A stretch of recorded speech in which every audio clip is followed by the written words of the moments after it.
எல்லாரும் இன்புற்றிருக்க நினைப்பதுவே அல்லாமல் வேறொன்றறியேன் பராபரமே. 2025 வருடத்திற்கு உண்டான புத்தாண்டு ராசி பலன்கள் அப்படிங்கிறதான் நம்ம பார்க்க போறோம். இந்த 2025ஆம் ஆண்டு எப்படிப்பட்ட நல்ல பலன்களை கொடுக்க போகிறது, யார் யாருக்கு எப்படி இருக்க போகுது அப்படிங்கிற விஷயத்த நிறைய பார்க்க போறோம். 2025 புத்தாண்டு அப்படின்னு பார்த்தீங்கன்னா குரோதி வருடம் மார்கழி மாசம் 17ஆம் தேதி புதன்கிழமை பிறகுது. பொண்ணு கிடைச்சாலும் புதன் கிடைக்காதுன்னு சொல்ற மாதிரி புத ஆதிக்கத்துல புத்திகாரகனோட ஆதிக்கத்துல இந்த வருடம் அப்படிங்கிறது பிறகுது. இப்ப இந்த 2025 என்று சொல்லக்கூடிய வருடத்தை நீங்க கூட்டி பார்த்தீங்கன்னா 2, 2, 5 இந்த எல்லாவற்றையும் கூட்டுகின்ற போது நமக்கு கிடைக்கின்ற எண் 9. இந்த 9ஆம் எண்ணை அடிப்படையாக கொண்டு இந்த வருடம் பிறக்கின்ற காரணத்தினால இந்த வருடம் செவ்வாயின் ஆதிக்கம் அதிகமுடைய வருடம் என்று புரிந்து கொள்ளலாம். அப்ப செவ்வாய்னா என்ன, யாருக்கு சாதகமா இருக்கோ, எப்படிப்பட்டவங்களாக எல்லாருக்கும் போறாங்க அப்படின்னு கேட்டீங்கன்னா, செவ்வாய் என்று எடுத்துக்கொண்டால் ஒரு வீரதீரமிக்க செயல்பாடுகளை செய்யக்கூடிய கிரகம் அப்படிங்கிறதான் உண்மை. பொருளாதார வளர்ச்சி இருக்கும், சுகபோக சௌக்கியங்கள் இருக்கும், திருமண வாய்ப்புகள் கூடேறி வரும், வீடு காய்ச்சலாம், வீடு வாங்கலாம், நிலம் வாங்கலாம். இப்படி இந்த விவசாயம் துறைகள் சார்ந்த அத்தனை பேர்களுக்கும் இந்த 2025 போன வருடத்தோடு தொடர்பு படுத்தி பார்க்கின்ற போது மிக அருமையாக சிறப்பாக இருக்கக்கூடிய வாய்ப்புகள் அதிகமாக இருக்கிறத நீங்கள் பார்க்கலாம். இந்த ஆண்டு பலன்கள் அப்படின்னு பார்த்தோம்னா வருட கிரகங்களோட நகர்வுகள் அப்படிங்கிறத நம்ம பார்க்கணும். அந்த வகையில பாத்தீங்கன்னா முதல் பயிற்சி அந்த வருடத்துல சனி பயிற்சி தான் வருது. மார்ச் 29ஆம் தேதி கும்பராசியில ஆட்சி பெற்று உட்கார்ந்து இருக்கக்கூடிய சனி பகவான் மீனராசிக்கு குருவோட வீட்டுக்கு போறாரு. இதோட குரு பகவான் ரிஷபராசியில இருந்துட்டு மே 14ஆம் தேதி மிதனராசிக்கு புதனோட வீட்டுக்கு போறாரு. சர்ப்ப கிரகங்களான ராஜகேதுக்களோட பயிற்சி அப்படிங்கிறது மே 18ஆம் தேதி நடக்குது. இதுல விஷப்பாம்பா இருக்கக்கூடிய ராகு மீனராசியிலிருந்து கும்பராசிக்கு மே 18 மாறுது. அதே நாள்ல விஷமற்ற பாம்பு கேது கன்னிராசியிலிருந்து சிம்மராசிக்கு மாறப்போகுது. இந்த கிரகங்களோட மாற்றம், இதோட பார்வை, இதோட பலாபலன்கள் அப்படிங்கிறது 2025 புத்தாண்டுல உங்களுக்கு என்னென்ன பலன்கள் கொடுக்க போகுது அப்படிங்கிறத பார்த்துருவோம். கன்னிராசி நேயர்களை பொறுத்தளவு 2025 மிகச்சிறப்பாக இருக்கும். அதுல எந்த அறகுறையும் இல்லை. அதுக்கு நிறைய காரணங்கள் இருக்கு, ஒவ்வொன்றா சொல்ற, வாங்க பார்ப்போம். 12ஆம் பாவாதிபதியும் 11ஆம் பாவாதிபதியும் இருவரும் இணைந்து அமாவாசை யோகத்திலே உங்க ராசிக்கு 4ஆம் இடத்துல போய் 2 பேரும் உட்கார்ந்து 10ஆம் இடத்தை பார்த்து கொண்டிருக்கும்படியாக இந்த வருடம் உங்களுக்கு துவங்குகிறது.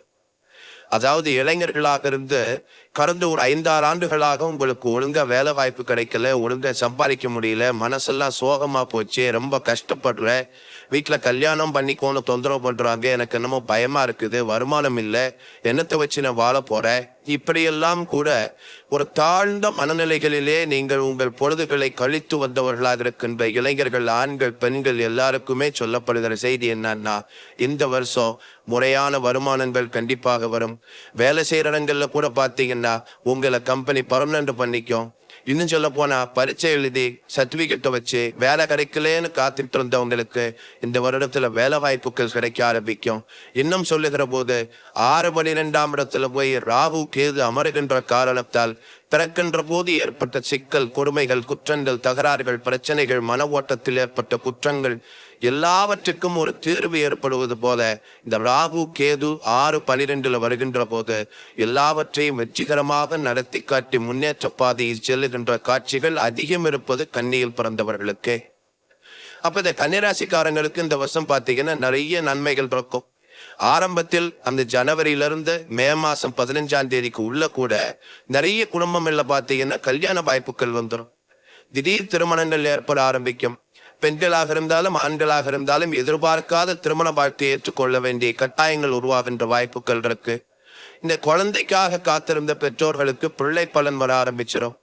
நேரத்துக்கு சாப்பிட்டோம், நிம்மதியை தூங்கினா நல்லா வாழ்றோம், எனக்கு என்ன குறைச்சல் என்று உங்களுடைய வாழ்க்கையை நீங்களே பாராட்டி கொள்ளுகின்ற அளவிற்கு மிக அற்புதமான காலச்சூழலை மே மாதம் வரைக்கும் குரு பகவான் 9ஆம் இடத்திலிருந்து அள்ளி கொடுத்து கொண்டிருக்கிறார். அவர் மே மாசத்துக்கு அப்புறம் 10ஆம் இடத்துக்கு வருவார். இந்த 10ஆம் இடத்திற்கு வருகிற போதுதான் அவர் 2ஆம் இடத்தை பார்ப்பார். குரு பார்க்க கோடி பாவங்கள் நிவர்த்தி என்றுதானே சொல்லப்பட்டது. அப்ப மிதுனத்தில் இருந்து கொண்டு 2ஆம் இடத்தை பார்க்கின்ற காரணத்தால் தொழில் ரீதியாக வருமானங்கள் கூடும். நீங்க உங்களுக்கு வேண்டப்பட்டதை விரும்பினதை வாங்கி வச்சு மகளுக்குரிய வாய்ப்புகள் வரும். பெண்களாக இருக்கிறவர்களுக்கு ஆடை அணிகளை சேர்க்கை ஏற்படக்கூடிய வாய்ப்புகள் உண்டு. நிறைய பணம் இருக்கு சார், எதுல முதலீடு பண்றதுன்னு தெரியல.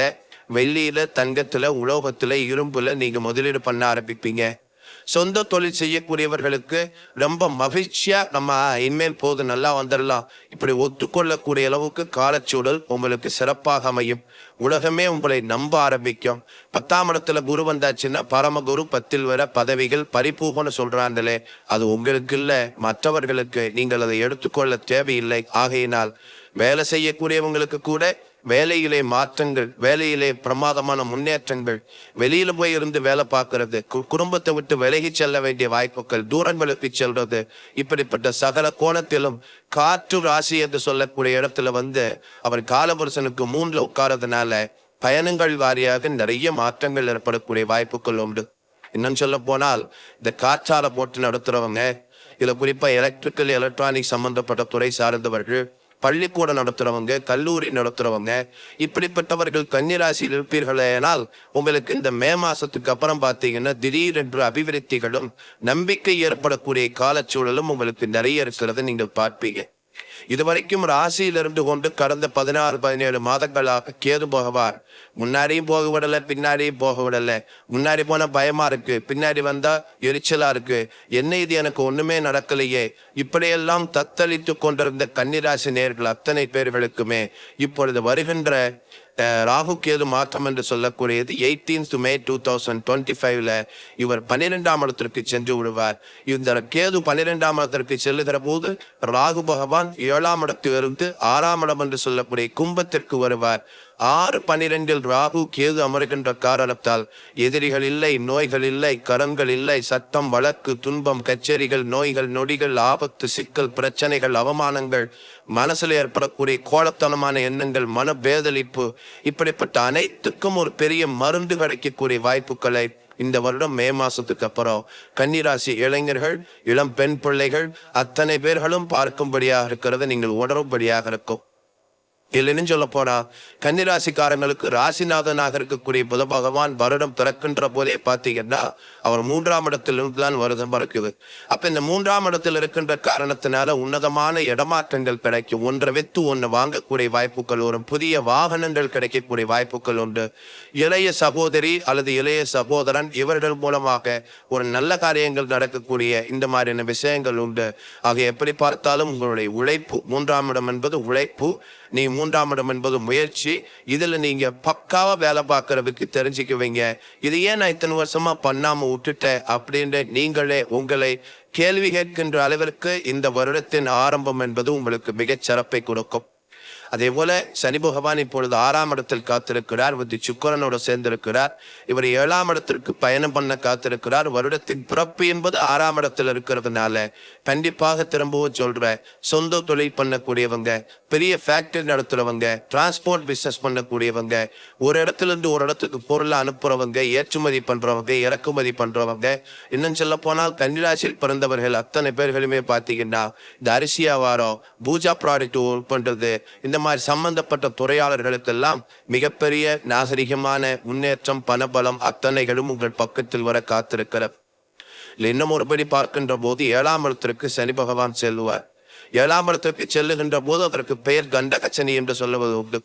அப்ப 7ஆம் இடத்துல போய் 29th March 2025 இந்த சனி பகவான் அங்க இருக்கிறதுனால இந்த 7ஆம் இடம் என்று சொல்லக்கூடியது சனி இருந்து ராசியை பார்க்கின்ற காரணத்தால் 6ஆம் பாவாதிபதி 7ல போகிற போது செய்கின்ற தொழில்களின் மிக பிரம்மாண்டமான முன்னேற்றம், 1க்கு 2 இடத்தில் உங்கள் தொழிலின் விஸ்திரணங்களை கையாளுவது, இப்படி 7ஆம் இடத்துல திக்பலம் அடையக்கூடிய சனி பகவான் பிள்ளைகளின் மூலமாக பெற்றோர்களுக்கு, பெற்றோர் மூலமாக பிள்ளைகளுக்கு இப்படிப்பட்ட நிறைய அனுகூலங்களை கொடுக்கக்கூடிய வாய்ப்புகள் எல்லாம் இந்த காலத்தில் இருப்பதை நீங்கள் பார்க்க முடியும். எப்படி பார்த்தாலும் இந்த கன்னிராசியில் பிறந்தவர்களுக்கு இந்த 2025ஆம் ஆண்டு என்று சொல்லக்கூடிய புது வருடம் மிக பிரமாதமாக, புதுமையாக, ஆனந்தமாக, செல்வ செழிப்பாக, நம்பிக்கையோடு, தொழில் ரீதியாக இத்தனை கோணங்களிலும் ஆம் நாம் நன்றாக இருக்கிறோம் என்று ஒத்துக்கொள்ளக்கூடிய வருடமாக பிறக்கும். இதற்கு நீங்க செய்ய வேண்டியதெல்லாம் கடினமா உழைக்கணும், சோம்பேறித்தனத்தை விட்டுறணும், கிட்டத்தட்ட மனசில் இருக்கக்கூடிய வேண்டத்தகாத எண்ணங்களை வீசி எறிந்து விட்டு புறப்பட்டால் வெற்றி நிச்சயம் என்பதை